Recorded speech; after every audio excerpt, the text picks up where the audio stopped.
Chapter 3, he's talking about time. Good morning.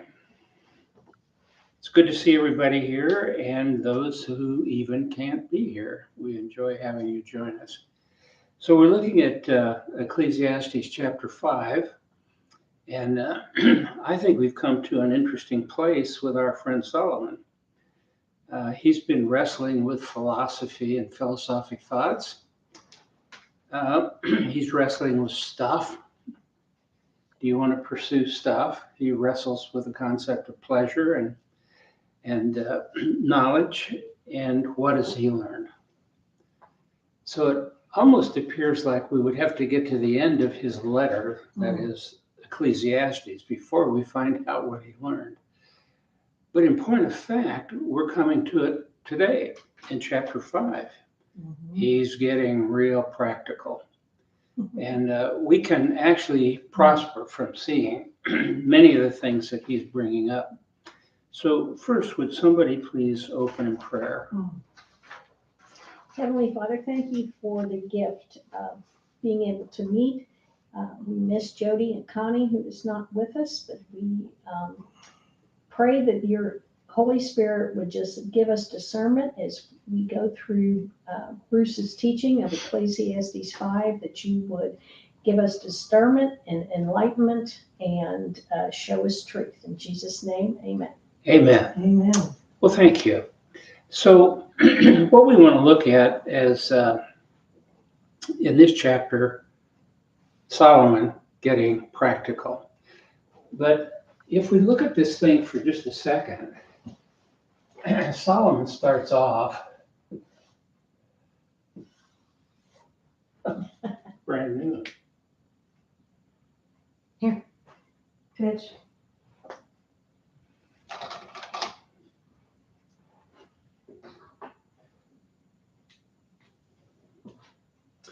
So Solomon starts off, and it's a good place to be. He asks God, give me the ability to judge your people. In other words, give me the ability to be a good king. So he starts off good, but then he gets into all kinds of things. In his mind, he begins to think, I wonder if all the things that my buddies do can bring pleasure. I got all the pleasures I want in the king's court, but I wonder, I've been kind of isolated in my upbringing, so to speak, and I haven't done all the things these other guys do. I wonder if there's actually something in it. Maybe I'm missing something. So he starts out, if you'll accept it, very philosophically. So in chapter 1, he's wrestling with natural cycles, the way God has made nature. In chapter 3, he's dealing with a hugely philosophical idea of time. And then he drops off the cliff and he's seeking foolish things that the world offers. And then we come to chapter 5, and now he's saying,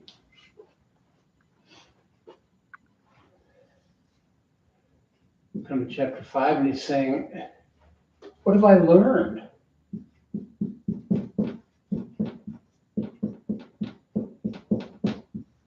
Well, he's learned some things as he's thought about God. He's found out that God is sovereign over time. God is sovereign over natural life cycles.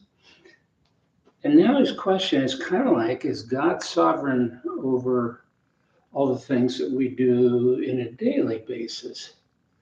Is it okay to have a harem? Is it okay to seek the pleasures of having stuff? And I think he's learned some things that he wants to share with us. So let's jump into this.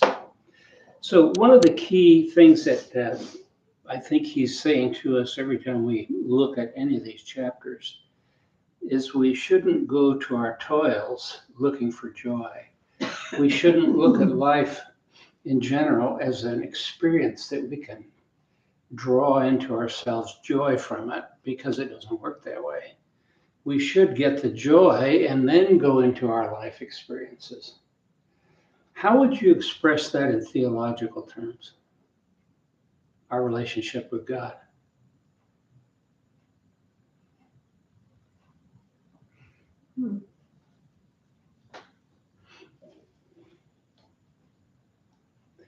Well, if I should not go looking for joy in the world, but fill my heart with joy, then go into the world, what is that saying about things that we should be focused on? Joy comes from God. So who should we seek first? God. God. Fill Relationship. yourself with God first and then Yeah. do life. Right. It's the only Exactly. true joy comes from God. We can go out and experience happiness and maybe moments of joy, sort of, in the things of life, but true joy, everlasting joy, comes from a relationship with God. Absolutely. So there is an order that's very logical and really produces a happy, productive life, and that is put God first. And he starts out, he wants to do that. He's asking God to give him wisdom. But he got into the whole thing and began to wonder. So as we look at our own lives, we've been blessed by God, but there are times when you just kind of wonder, I wonder if there's something to some of the stuff these people are doing. Maybe I should get interested in athletics. A lot of people are interested in athletics. But does athletics in itself produce the kind of inner satisfaction and life support that we all need? So he's just a human guy. He's no different than we are. But I wonder if we follow this same track, because I think as we go through what we're told about Solomon, his life looks like this. So he has some high spots when he's really keyed into the knowledge of God. He's thinking about God's sovereignty. But then he's thinking about, and he slides back into some thoughts about everyday life and what other people are doing, and they seem to be having a lot of fun. Why can't I do it? It just goes on and on. I think we're looking at a real person, and we can see in him some of our own variations and fluctuations. So today, he's taking us, if you'll accept that, on a very high and lofty journey to see some of the practical things. So what has he learned? Well, he's got some practical suggestions that I think are really good. And I think he'll agree. So what does he learn? Well, he's going to share some of those with us. Okay, so I had some questions that came into my mind. Let's just look at them briefly. They're in your notes, by the way. Is God fair? No, thank goodness he's not. Okay, we have to come back though and define what that means. By his standards or ours? Yeah. Is he Well, we'd fair? have to clarify Yes, that. that's true. But in general, do kids in a family ever say to their dad, well, why are you on my case? That's not fair. They get to do what they want. Yeah. Is everybody demanding fairness? Mm-hmm.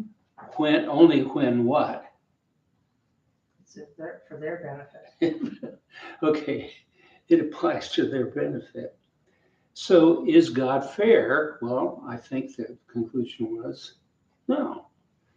I don't know this, and I meant to look it up. I wonder, I don't think I ever came across the word fair in the Bible, at least used in terms of God. I don't think there's anything that says God is fair. It No, describes some beautiful women as being very fair.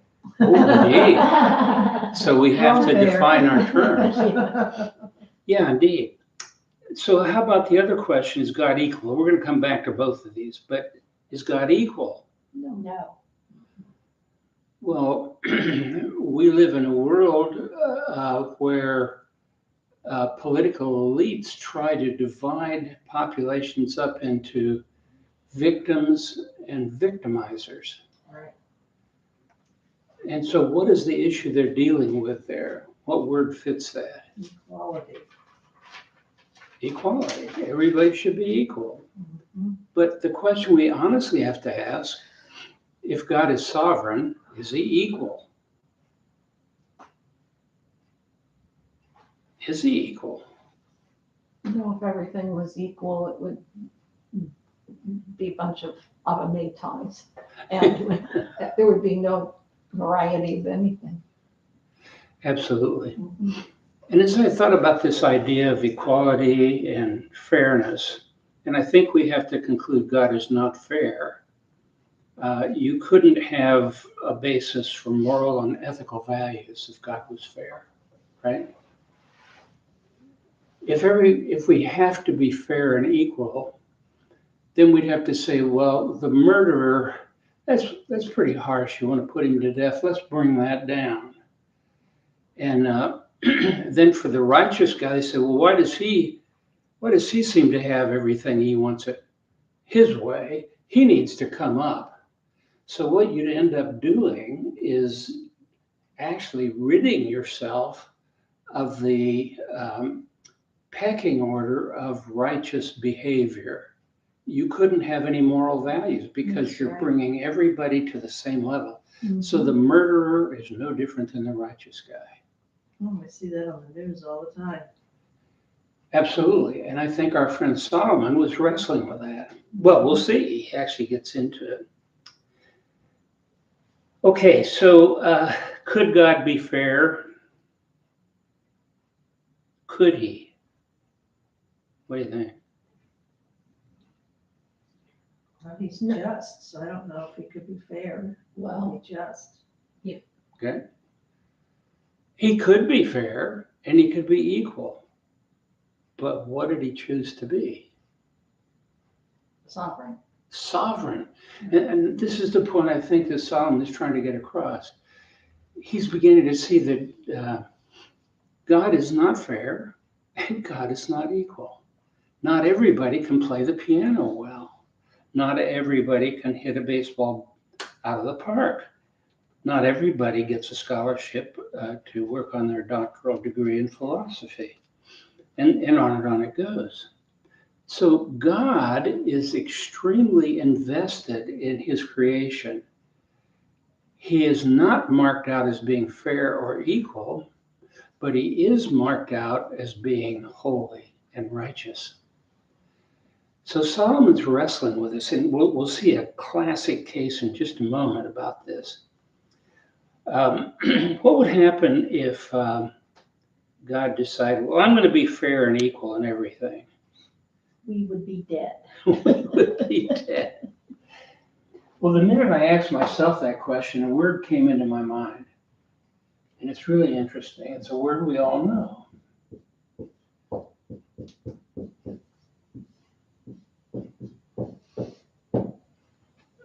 University. Okay, this word was probably incorporated back in the 1200s, someplace along that line, where it began to be used of educational institutions. Why did they select that word? Well, we don't know. But maybe we can get a hint if we break the word up into components. What is the prefix in this word? Uni. UNI? Or is it just UN? Okay, uni, so that's our prefix. So what's the root? I don't know. Verse. Verse. And then this would be that which brings these two together. Right. So we got one and we have many. Now the reason this word has so much meaning in terms of where it came from and under what circumstances it arrived was that back in the 1200s, 1100s, 1200s, knowledge became important. And so we find the church begin to teach people. So you had priests that had a chapter house associated with each cathedral. And if there were young men in particular that seemed to have a good mind and wanted to study to become priests, they'd come to the chapter house. And the chapter house would be a place where they'd get lectures from men, these priests who were apparently well studied. And that chapter house concept morphed into colleges.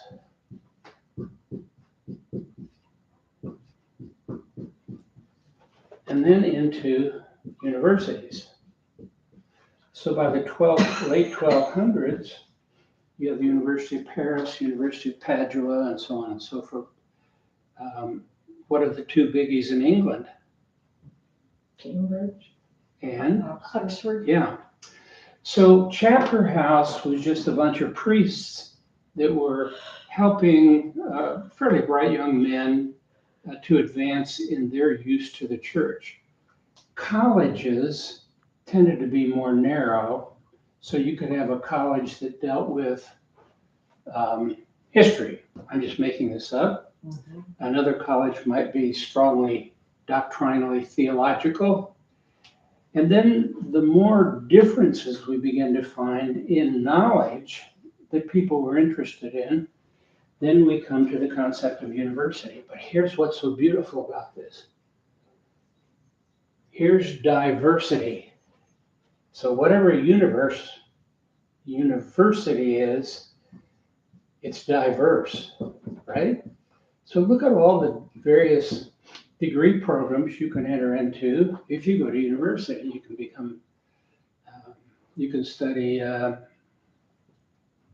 business, accounting, engineering, medicine, and so on. But in these days, everything was focused on religion and the Bible. Now, unfortunately, it was heavy on religion, but they still stuck with the Bible. So now you have diversity, and what else do you have? Bible. Unity. So the original university concept was where you would go to study unity.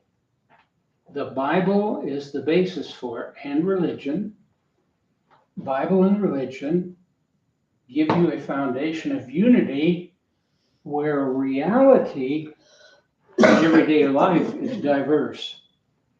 So it's a beautiful word where you bring together unity and diversity. What would life be like if there was no diversity? What would a daily routine be like? Boring and mundane. Absolutely. Think of a guy in prison. What's he going to do? He can't do anything. Oh, well, he gets half an hour out of the courtyard and he can walk around and play soccer or something. But here's the whole point. There's a unity which gives a basis for morality and ethics, and yet we can have diverse interests. And man was made to be in the realm of diversity in the sense that everybody has different interests. They're God-given. So I think our friend Solomon is wrestling with this. And he comes up with some really good stuff. It's called advice. So let's look at some of the good practical advice that our friend Solomon has. So would somebody please read in chapter 5 of Ecclesiastes, verses 1 through 3. Walk prudently when you go to the house of God, and draw near to hear rather than to give the sacrifice of fools, for they do not know that they do evil.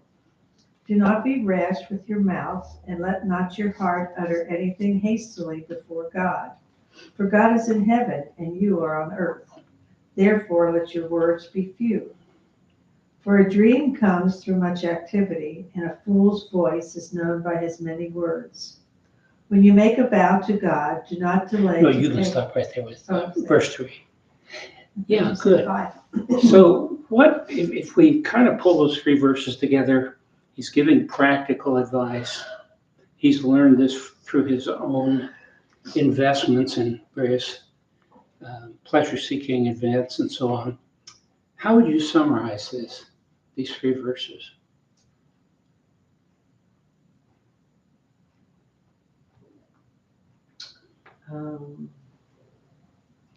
Be slow to speak, There's a verse in the Bible. What's the rest of it?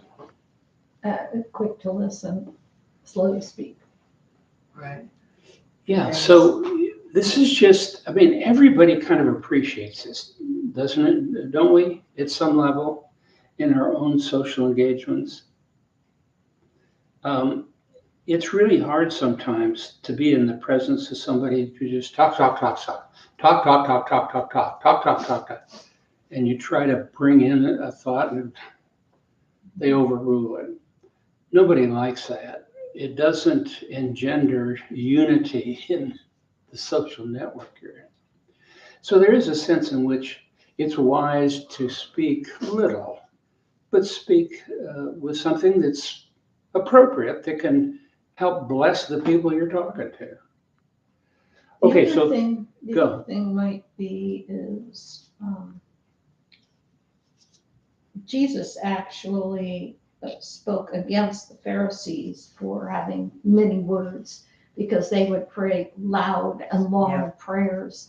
And those loud, long prayers were for other people to hear them and think about how religious they were, but they couldn't listen. They couldn't hear God. They weren't there to hear God. They were there to run their mouth. So really it's focused on our relationship with God, isn't it? Mm-hmm. Do not be quick with your mouth and do not be hasty in your heart to utter anything before God. God is in heaven, here on the earth. So let your words be few. So that example kind of fits what he's saying here. So let's talk about prayer. Is everybody comfortable praying? You mean Publicly. praying? Oh, public praying. No. No. No, and it's natural that they might not be. What do you suppose the greatest hindrance for somebody what would it be for somebody who's called upon, would you please open in prayer? That they wouldn't say the right words. So in their mind, there's something you're supposed to say it some way. You must choose your words carefully. And indeed, we should choose our words carefully, but it's more of well, this is the way religion does it. And if you don't know how religion does it, you don't want to say anything. And of course, each group has their own way of expressing themselves before God, each denomination. So what is it that's being said then? Let your words be few before God. Why does God want our words to be few as opposed to many?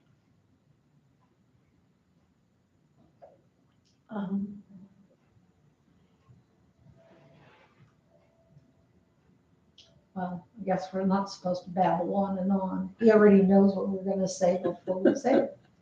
Okay, but there's truth in that. So you think, I have read this as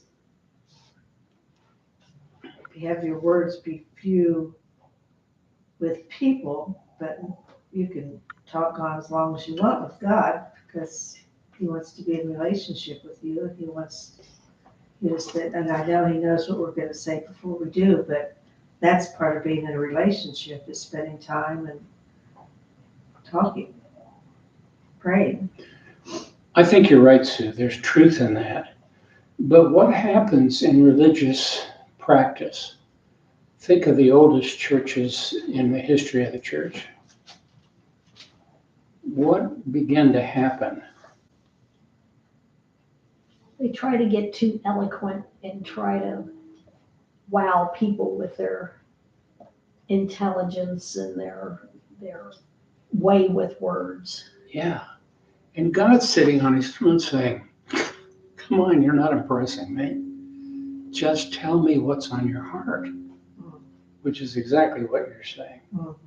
Don't you think too that verse 2 is connected with 4 and making vows and this whole thing about making vows? Because he goes on down in verse 7 and says, much dreaming and many words are meaningless.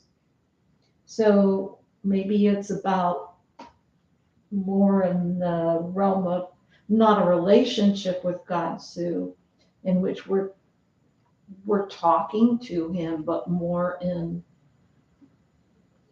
fluff and stuff or making vows. Yeah, so let's come to that business of vows. It's interesting that the scriptures, and particularly in Proverbs, which was authored by Solomon primarily, that he would say one mark of a fool is somebody who talks too much. And then he would go on to explain, the more you talk, the more what can happen. You seem like a fool. Well, you're gonna end up saying some stuff you wish you didn't say. Yeah. So keeping our thoughts as they're being transmitted in talking to some sort of a minimum may be smart.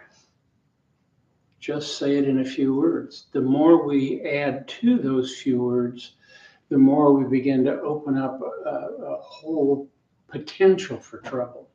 You ever had that experience? You've had a conversation with some important person, could be at church, could be at the place of work or something, and say, gosh, I wish I hadn't said that. Oh, yeah. Well, a lot of that comes because we just keep talking. Yeah, just shut up.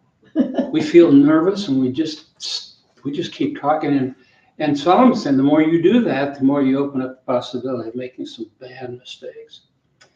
Okay, so verses 4 through 7, Jan, thank you for bringing that to our attention because he goes directly into that. But before we read this, what is a vow in a biblical sense? I mean, vows can be of many different natures, but in a biblical sense, what was a vow? Is it like a covenant? Pardon? Like a covenant? Oh, that's interesting. And how is a vow like a covenant? How could it be like a covenant? That it's an agreement between you and another. A covenant is between you and God. Well, not all, but. And it's a commitment. And it's not to be broken. Yeah. Well, there was, I can't remember the terminology, but it came out in World War I where soldiers were in trenches and bullets are flying all over the place. And there's some young kid that's just been enlisted and he's in that trench. And he makes a vow. What were some of those vows? If you get me out of here, God, I'll serve you forever. Yeah. Absolutely. Now that's something. Does God hold people to that? Of course. He said, don't make vows if you're not going to keep them. Yeah. So Let your yes be yes and your no be no. Absolutely. So those vows, and they came from a sincere heart, I'm sure, the person that's in that trench with bullets flying all over. But so a vow is a covenant. Hey, God, save my life. Don't let me get killed. And I go to church every Sunday. Well, you get home, you're alive, and you kind of forget that. Forget all about it. Will God hold people responsible for that? I think so. That's part of the judgment seat. That hey, you made a vow, you didn't keep it. You said you'd do this if I did this for you. So it's a pretty serious thing. Is So a vow different than a promise, though? Pardon? Isn't promise another word in that category, but just not as Oh, it's not as sincere, or see it what? really should be, but people tend not to keep their promises, where vows and covenants seem more what's the word I'm looking for? Maybe you touched on something, Sue, when you said covenant. A vow and a covenant may be involving two people or two beings. If then, Yes. an agreement of something, but a promise doesn't have the if and then. It's just a promise. I promise that I will water your flowers, but you don't have any commitment to it.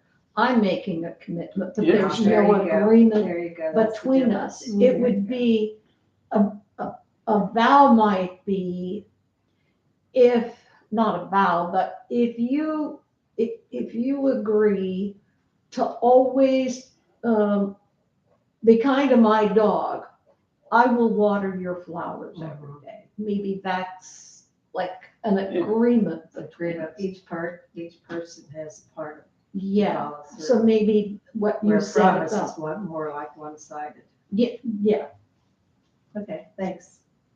Okay, before we leave the concept of vows, let's read this portion 4 through 7. Would somebody please do that? When you make a vow to God, do not delay to fulfill it. He has no pleasure in fools. Fulfill your vow. It is better not to make a vow than to make one and not fulfill it. Do not let your mouth lead you into sin, and do not protest to the temple messenger. My vow was a mistake. Why should God be angry at what you say and destroy the work of your hands? Oh, 7. Much dreaming and many words are meaningless. Therefore, fear God. Okay, so God is saying, this is pretty serious when you start making vows to God. Think of the marriage vow, for instance. I remember having a conversation when I was first saved with a guy that was going to have a marriage ceremony. And his view of it was, some of this stuff from the past, the words that they used 100 years ago, it doesn't fit anymore. I think people should write their own vows. And I didn't know what to say. I kind of thought, well, maybe he's right. But what would modern vows for marriage between a man and wife look like as compared to those of the past? Well, the ones in the past probably would have more stringency aligned with them. You're making a vow. It's a lifetime thing. Modern thing is, well, if you're happy, okay. And on it goes. So I thought, that's the only place I could think of at that time where there were vows made before God. But are there other places where we make a vow to God and we don't really think about it?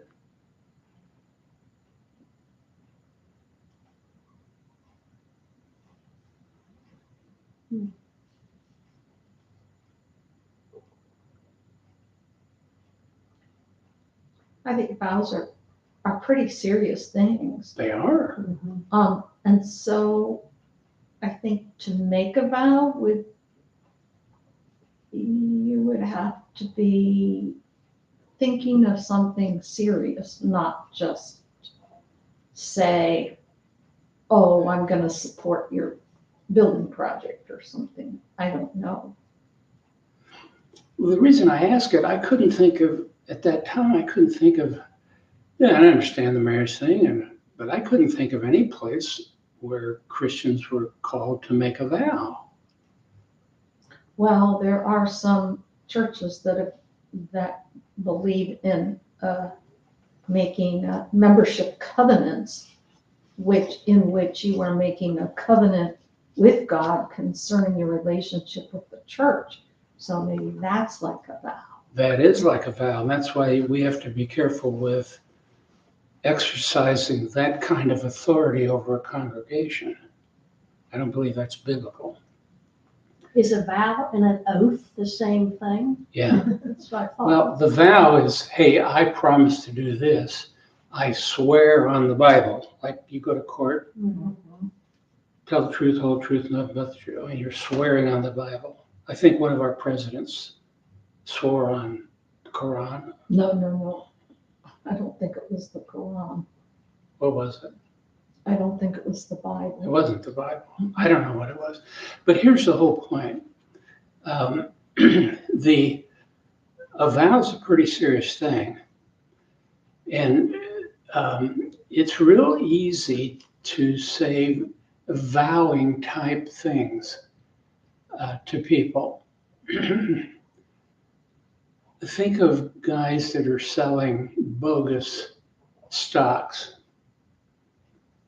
If somebody came to you and said, my friend, I've got access to information about a uranium development in Colorado. This thing is going to produce unbelievable wealth. You invest in a share of stock where they're selling for $1,000. I guarantee you that at the end of the first year, you'll have $10,000. That's a vow. I'll bet that Right? guy doesn't think It's it's a a vow. promise. But that person trying to sell that doesn't think it's a vow. I think it's just a snow job. But a lot of stuff like that happens. Mm-hmm. In the oil business, I saw that in Texas, where guys were made gigantic promises. Put your money in this thing. It's got great returns. Well, how do you know? I know. I've got the information. So Don't We you think when we commit to follow Jesus that we've made a vow to him? talk about that. I feel like I did. I feel like I made a vow to follow him and to follow his ways and to be in his word and Interesting. to do. I made a sincere commitment. Absolutely. We don't use the word vow that much, though, or No. swearing on. But the guy that's trying to sell you some stock in the uranium mine, it's not like, well, put your hand on the Bible and tell me I'm going to get $10,000 at the end of first year. But instead we say, I need some kind of an oath. How do you know it's going to give that $10,000 return at the end of the year? The guy says, well, here, these are geological reports. Look, I'm swearing my allegiance to you. This is why I'm telling you this. This thing shows you're going to get it. So we don't use Bibles anymore, but we tend toward using some sort of evidence, scientific or otherwise, to get people to do things. We want them to make a decision, and we're going to get it by promising things that may or may not happen. So vowing, the nature of it is very much a part of the political world. Like right now, there's between Israel and Hamas, there's an agreement. They're kind of vowing to each other that if you do this, then I won't do this. Will that vow be kept, do you think, between Israel and Hamas? Hamas hasn't stopped executing people yet. They're not ready. Well, that's the whole point. We So don't know how to. Solomon's saying, look, this vow thing takes place even outside of our relationship with God. We're making promises, Sue, like you said.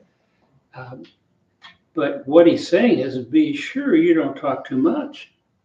Make sure you're not vowing to do something you can't do. In other words, control your words, offer few. And I like this statement, don't talk about what you will do unless you intend to do it. Just in our everyday life, in our converse with other people, are there people that say they're going to do something and they don't do it? Of course. Mm-hmm. Why would one person tell another person, hey, this is what I'm going to do? Maybe bragging on themselves. Yeah. Or to try to I want you to like me, so Yeah. I'll come over and take care of your dog for you when you go on vacation, with no intention of doing it. We make all kinds of promises, not in the form of a promise, just we want people to accept us, like us, and so on. It's real interesting to be very generous in our offerings to another person in an attempt to have them accept us, like us, and so on. Okay, so good advice. Don't talk about what you will do unless you intend to do it. Okay, then verses 8 through 9, some more good advice from our friend Solomon. Would somebody read 8 and 9?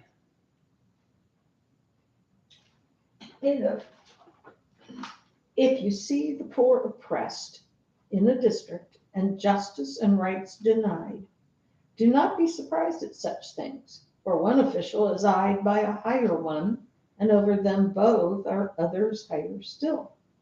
The increase from the land is taken by all. The king himself profits from the fields.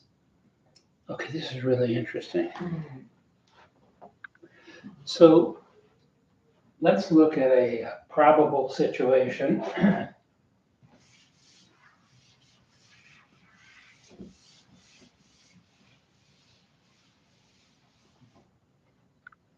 So here's corporation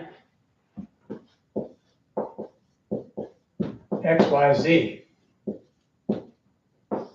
It has a CEO. And under the CEO are all kinds of VPs, right? He's got a lot of people that are responsible for different positions and responsibilities within a corporation. Each VP is over maybe finances or something of that sort. So now you have managers that are responsible to the VP to carry out the financial aspects. Maybe this VP is over sales.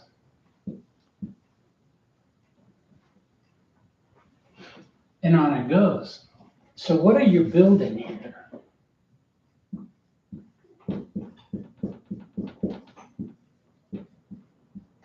This is a structure, isn't it?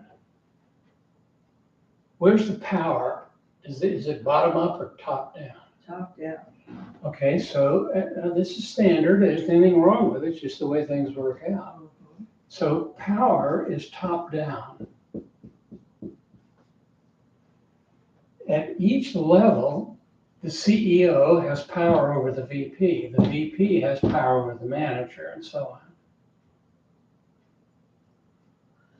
What happens if the manager is a righteous man? Remember, there was an Enron Corporation. This goes back about 15 years. Oh, yes.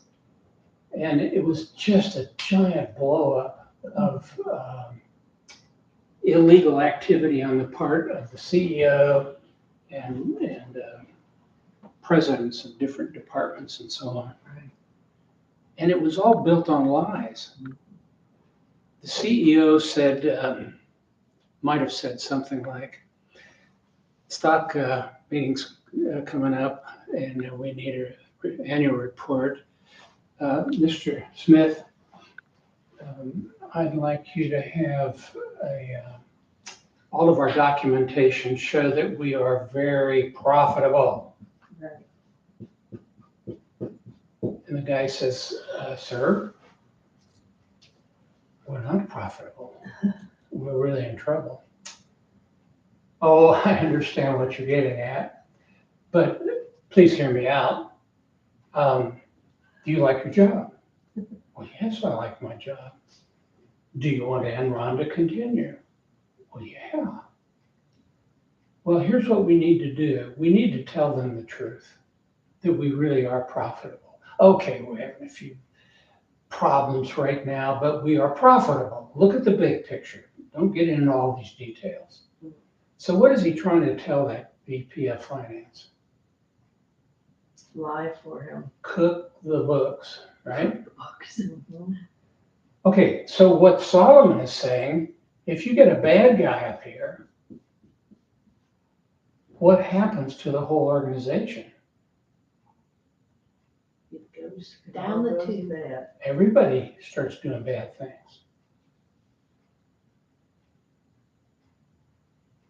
So let's think of a church, a denomination.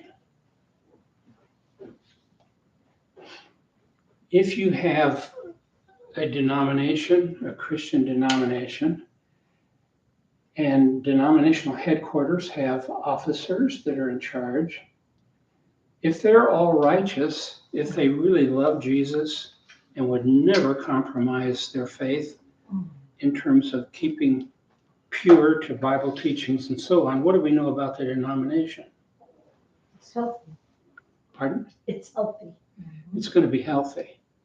But what happens if you get somebody up there, and Solomon knows about these guys because he was one, that had a high view of themselves? And they understand things that the rest of the team doesn't understand. Right. And they've got an agenda that they think will really work for the glory of God, and yet that agenda could really hurt the sheep in the fold. What happens? All power comes from the top and goes down. So what you have then, and he's just pointing out the obvious, don't be surprised if you end up with problems in your organization, business, church, whatever, college. Because whoever's at the top, whatever values they have, will be imposed on all levels. So some Christians, well, I remember when I was first saved, Jan's grandfather and I were talking. I'd only been saved about a month. I didn't even know Jan's family then. I didn't know this man was related to the family I would later know. But he said, Bruce, elections are coming up. You ready to vote? And I said, yeah, I guess so. And he said, who are you going to vote for? And I didn't know how to answer because I hadn't given any thought to it. I wasn't interested in politics. I regret this greatly, but I said, I'll know when I walk into the booth. Wrong answer. And he smiled at me. He was really a nice guy. He said, Bruce, you need to do your homework before you walk into that voting booth. And that was a wake-up call to me because I was never interested in that.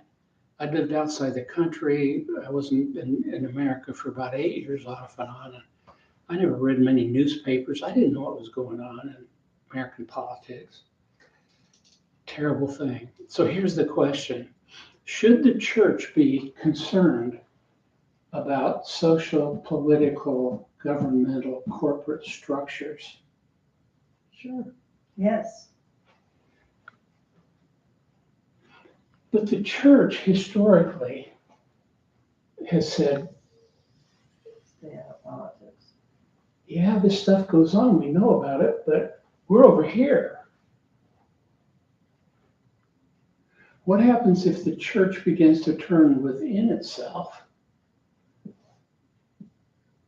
and doesn't think about, talk about, or have any corporate mind, any body mind about what's happening in the culture around them? We cease to be salt and light. We are to be salt and light. Mhm. And the church might say, yeah, but this is all dirty. You know, the corporate world is dirty. Well, there's a lot of bad stuff out there, but that not everyone's bad out there. But on the other hand, when we look at our government, what happens if the wrong guys are voted in?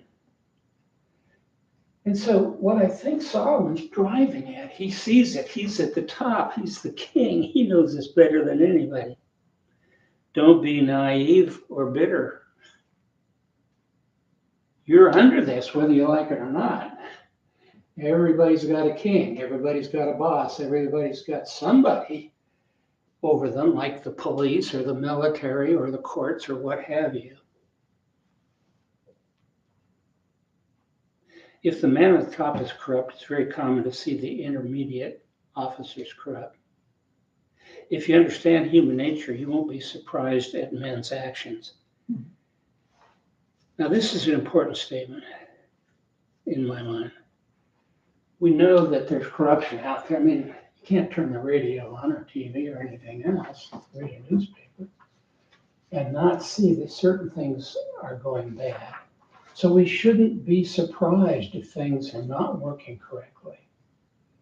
But if I see that, say, a national government is corrupt, and I'm a Bible-believing Christian that loves Jesus, how should I think about that? I think Solomon's trying to drive us to actually consider, how should I be thinking about the government? I'm not responsible for the government in a sense. I don't even work for them. I'm not in it. But how should I be thinking about it?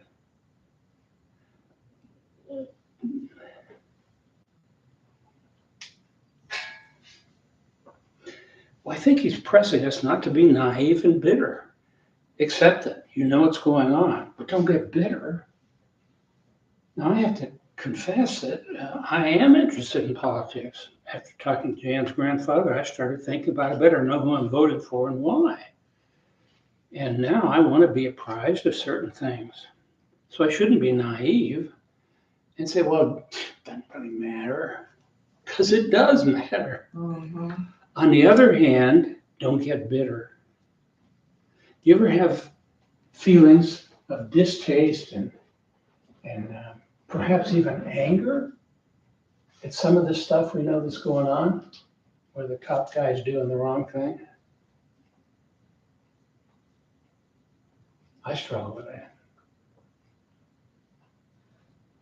Well, I think we all struggle with it. And we can use the power that we have, which is voting and speaking out and prayer. Okay? And, ultimately, God is authority and sovereign over those people too. So it's our job to do what he calls us to do, but also to accept where we are at this period of time. Yeah, and I think this thought that we don't want to get bitter, we don't want to become inside corrupted by the corruption. Right. I can't change that. I can't change it. Not But for I years. don't want to get to the point where I'm so angry that I start getting uncomfortable, even being in the church, when I find out there are other people that think differently than myself. Mm-hmm. So this is real practical. It's an eye-opener. Solomon's saying, come on, you guys, you understand. There are all kinds of bad things out there. Don't be surprised if you see them. But don't get bitter. Now, it's interesting to me that Solomon's son, what was his name? Rainbow. Rehoboam got twisted off sideways with Jeroboam, and the whole nation was divided into two camps. They became enemies. Mm-hmm. And so I think Solomon can foresee that if we get bitter about things that we can't change, in other words, this is the whole deal. He keeps pressing it on us. God is sovereign. And Solomon's saying, you can't change this unless you're the top guy. You can make some changes. But if you're not, if you're just an underling, but God is sovereign. Nothing happens that he doesn't allow to happen for his own righteous reasons. But you dare not get bitter, because bitterness divides. And the church today faces that with political issues. It would be impossible to have a rational decision or discussion in a church meeting about Republicans versus Democrats. And perhaps wisely so, that they wouldn't bring that up there. But here's the point, you can't have that discussion because people get bitter. It becomes divisive. So I think what Solomon's saying is, come on, wake up. There are bad guys out there and bad things going on. Just remember, God is sovereign. He's the only one that can really clean this up. Mm-hmm. Stick with God. He's all powerful. He loves you. He's working his program It's moving exactly the way he planned it. Avoid getting bitter. So there's a place for discussion, but then there's also the need perhaps not to get into it. Okay, so he goes on. This guy's loaded with some good advice, isn't he? Yes. Okay, 10 through 11, I'll read these.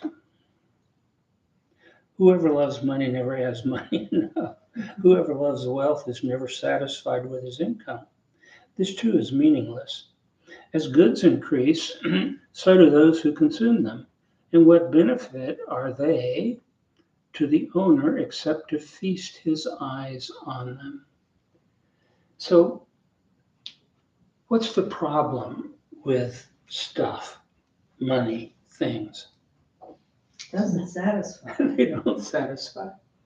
And he could tell us that because he had the wherewithal and resources to go out there and get as much as he wanted, and he wasn't satisfied.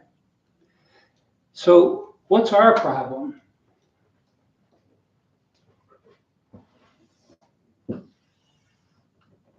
What are some things that are in our soul?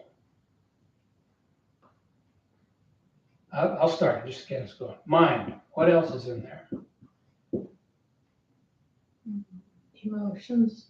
Pardon? Emotions. Okay, emotions. What else? Motives. Pardon? Motivation. I'm not sure where you're going. Okay, so let me just, our will is in here, Okay. okay? Our desire. So what is Solomon saying? Whoever loves money never has enough money. What is he saying? He's directing us to our own soul. Desire is the thought. Will is putting some energy behind the thought.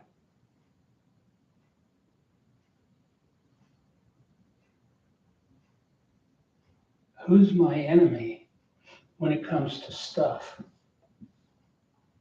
I'll just use money as an example because he did. There's stuff in this world. There are cars, houses, boats, airplanes, vacations. And I mean, there's a lot of really neat stuff on planet Earth. What do we need to watch? This is what he's saying. Our love of it. We got to watch our desires. We got to watch our will. If you hook up desire with will, it's like a sperm and an egg that conceives an offspring, which is sin.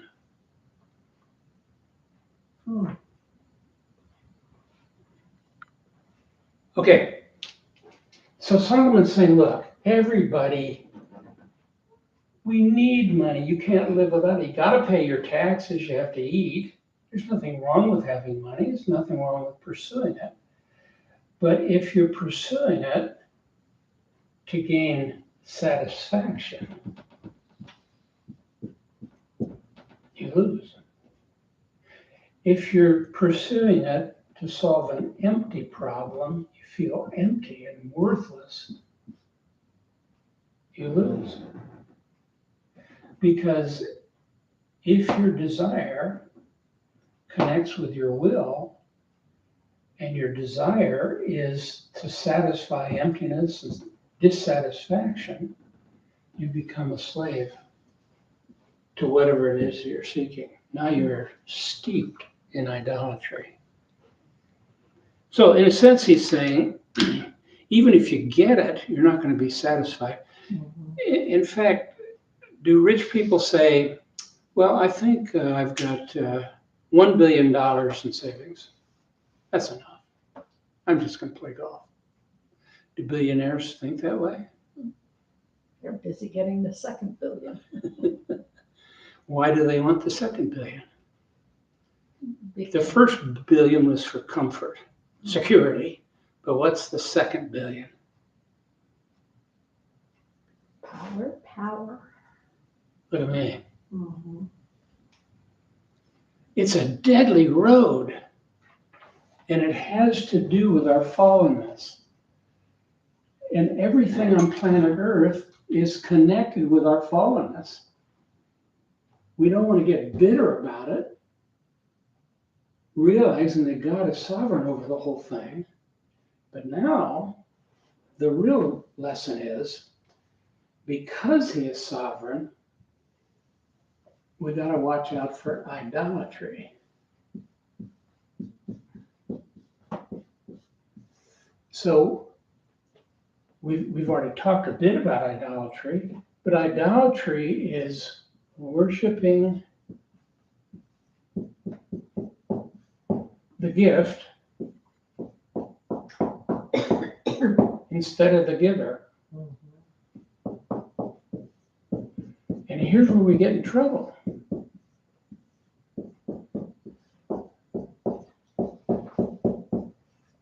Okay, so we're called, and Solomon knows this, he built a temple. He knows what worship is. He would say, look, idolatry, he knew what idolatry was. He was in it up to his neck. He married into it. Idolatry is the worship of the gift. So everything that's associated with our fallen nature, when desire gets a hold of our fallenness,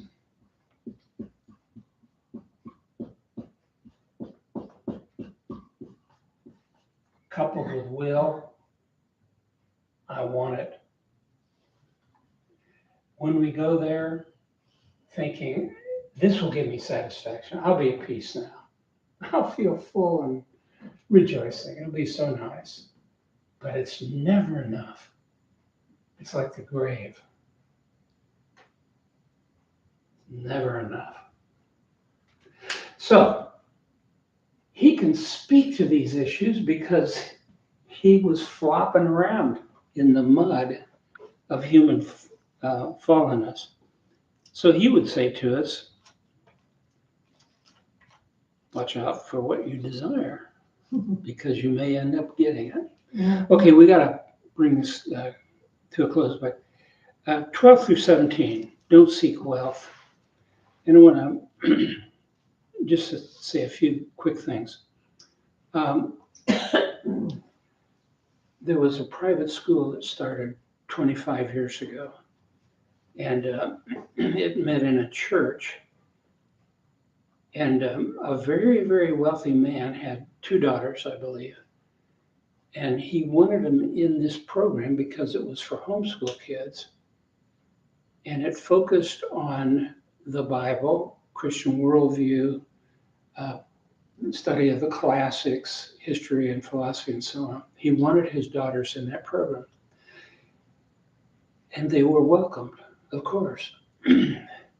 But after a period of time, he came to the managers of that private school and said, I would like to, here's the money, I'll put the money up, but I want locks put on the doors of this church building so that nobody can get into this portion where your private school is operating without being able to go through the right way. And I don't know what that was all about, mechanically, what those locks were like. Is it okay if I pay for them and you put them in? And I think the church said, yeah, go ahead. And so they were a protection for somebody getting into the church. So several years later, this man moved to Florida, extremely wealthy, unbelievably wealthy. And I knew some people that went down to Florida where he lived, where they started 2 new schools down there. And they were having a week of preparation for those teachers. And that fellow allowed them to stay in his Florida home. And the report was he had built a separate building for the homeschooling of his 2 daughters, now that they were in Florida. And they had, if I remember correctly, somebody said it, bulletproof glass in all the windows that looked out over the ocean and elsewhere. They had special locks, heavy duty doors, and all kinds of things. And so my thought about that was, why is that guy doing that? He doesn't want his kids to be kidnapped. If you want wealth, you face those kind of problems. Mm. And I thought, what an unhappy situation to constantly be worrying about the kids. I mean, you have to be irresponsible not to be concerned about the kids. But I thought, is it worth all that money? Okay, so we wind it up. Joy is what you need to see. And joy may give you simplicity of life. It may just be wine, bread. It may be hard, laborious toil. But approach the sovereign Lord, get the joy, then go to your toils. Because the problem is the world says, go to the world and get your joy. All you need is money, all you need is stuff. Then you won't feel empty and dissatisfied. And Solomon's saying that's the biggest lie there is. Get the joy from God and then go to your toils. And just to wind it up, I put a little thing in your notes that I sent out. Can there be spurts of darkness and light in our growth journey? So I had some stuff in here about Abraham and David. It's a little chart. I would encourage you to look at it closely and see what you think of the lives of these two men. They're godly men. They're huge in the history of the Bible. But when you study those, if you do it, does their life look like this? Or does it look like this? And then ask yourself, does my life look consistently stable? Or does it look like this? Because I think chapter 5, Solomon's saying, been there, that's where I started, consistency. That's where I ended up. I got into all kinds of things like, hey, I'd like some satisfaction in my life. I have an empty feeling, I want it filled. Look, I got a will and desires, I get to use those, don't I? And that's what his life looked like. Now, the end of the story of Solomon is glorious. He gets it all together. He finally gets it right. And we're blessed if we can see that. Let me have a prayer. Father, thank you for our time. Thank you for King Solomon. The more I read Proverbs and Ecclesiastes, the more I see him for who he really was. He was a great man. You blessed him as a sovereign God. But there was a principle there. The more you give, the more responsible we must be. And Solomon misused the gifts. He walked away from the giver and he began to worship the gifts. But God, we do the same thing. And we're so capable of it. Thank you for your mercy and grace in our life. Keep us from going for the gifts and worshiping them, to rushing into your presence, to the throne of grace, and enjoying fellowship with you, the giver. Thank you, Lord. In Jesus' name, amen. Amen. Are you off?